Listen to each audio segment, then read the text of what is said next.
Hi there, welcome to the Tent News, where the truth comes to light and the stories everyone is talking about are brought straight to you. From shocking confessions and viral social media moments to real life mysteries and trending drama, this is the place where we uncover it all. Now, please watch this video first, and I will be back with the rest of my commentary. Bafowethu, what you don't know is bigger than you. Bese ngithi ngiqedile nje nge-recording, ngithi ngibeke phansi intamo. Kodwa izindaba ey'ngenayo ezingezinhle ezinyanyisayo yilezi zokushiswa komuzi olapha eMbombulu, angathi umuzi kaNgizwe noma iGubo kaNgizwe. Ayinhle lento esiyibonayo igijima kwezokuxhumana. Ngiyafisa ukuthi bantu bakithi eMzansi, bantu baKwaZulu Natal, asukumeni sibambisana. Abenzi bokubi kuzofuneke bebanjiwe, abenzi bokubi kuzofuneke bejezile. Uma kuwukuthi le ihlangene nokuthi kuxoshwe abantu bokuhamba bangaphandle, kufuneke sidileke nayo eyethu singumphakathi. Akuyona, yabona into eyenziwa uNgizwe, into eyenziwa uPhakela Umthakathi, into eyenziwa uJesinta, eyomphakathi, eyethu sonke singabantu collectively. We have to deal with this situation very decisively.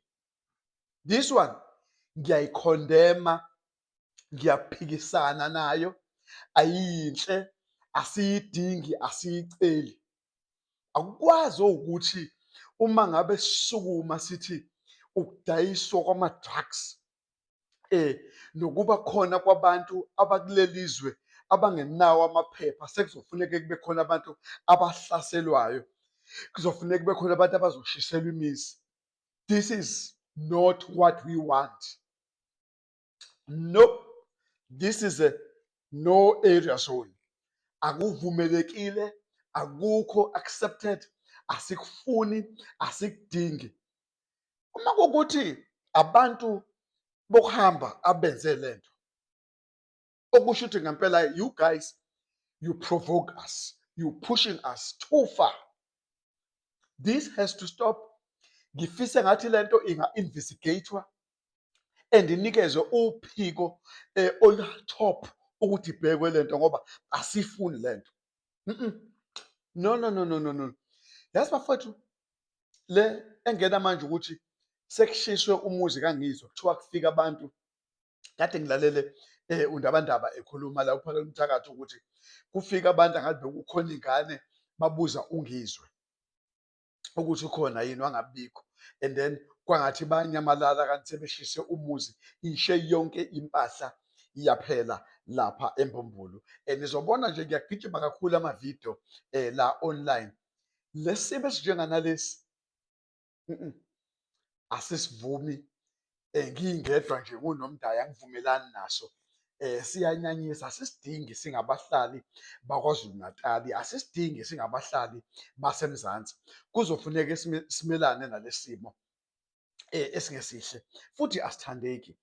Isimo esikanjena asisiceli, sicela ukuthi sikhondenywe. Ngicela ukuthi nje kuvulwe icala bafowethu, ngicela ukuthi abaphenyi bafowethu kuphenywe, ngicela ukuthi kubekwe isiteki, kubekwe imali phansi, kubhekwe ukuthi iyiphi imoto eqhamuke yajika yeyongena ngalowa short left engabi ngakuphi neMbombulu, ngoba ngazi kakhulu ngase-police station eMbombulu.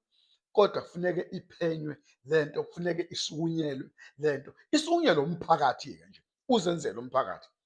Le kufuneke kube amalunga omphakathi waKwaZulu Natali azosebenzisana namaphoyisa, ababambe bephila, ababeke emaphoyiseni. This one akusona isenzo esihle, siyasikhondema, siyasigxeka, siyamelana nabenzi balesi senzo sokuthi kushiswe umuzi kaNgizwe.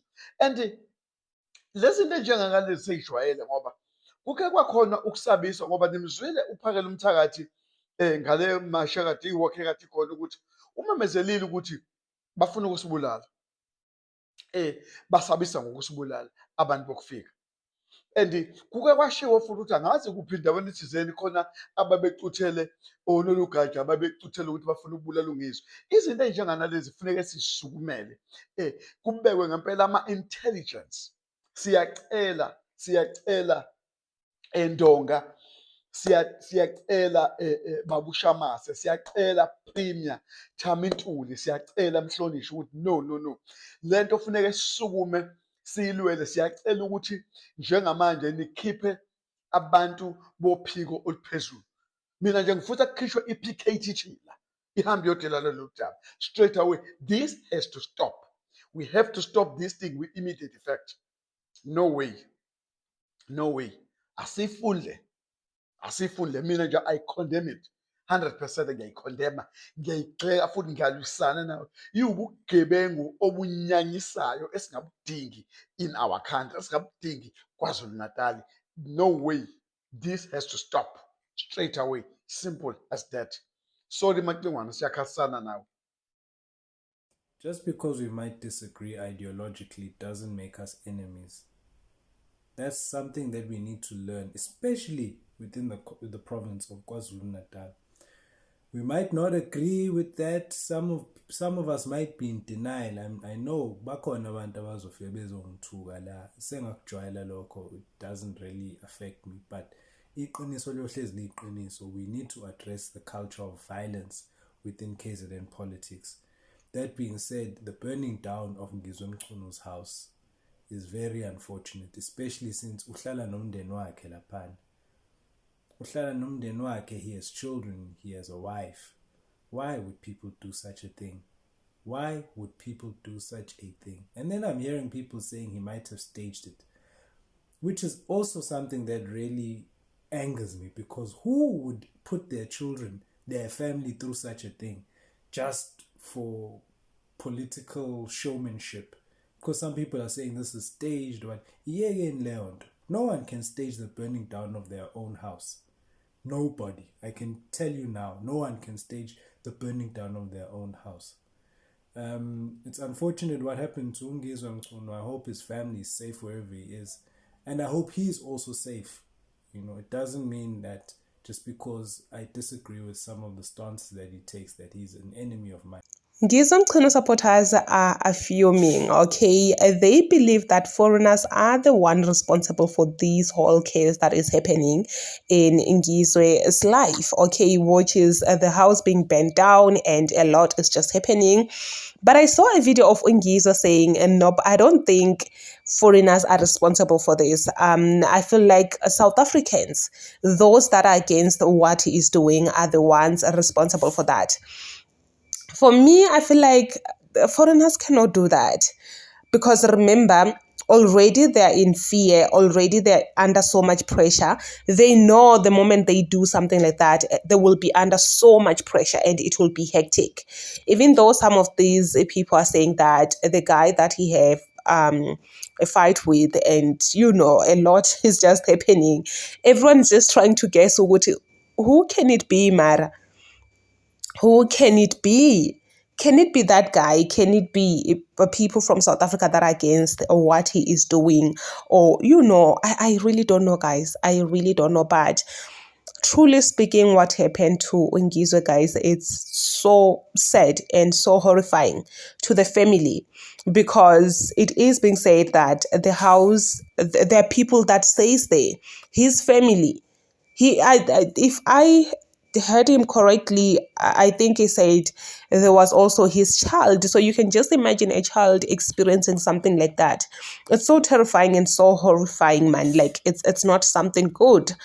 Whoever that did this, I really pray and hope that they get caught and they pay for their deed, because this is wrong. This is wrong. They should be set as an example to people out there to not do something like this. This is just something I don't even know what to say, because no, man, no, you can't do that. I don't think I'll be sitting here, even if this person is my enemy or I don't stand with what he is saying, I will sit here and think of burning down his house. Why can't I think about his kids, his wives? Guys, no. But anyway, guys, please comment your thoughts down below in the comment section. What do you think about this video?